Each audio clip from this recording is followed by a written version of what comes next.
Говорящие руки. Сегодня готовят завтрак туриста.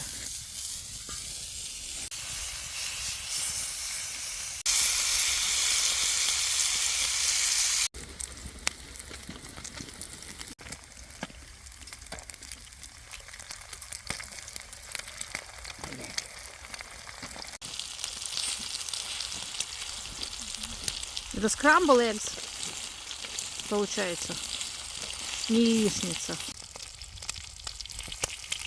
Приятного аппетита!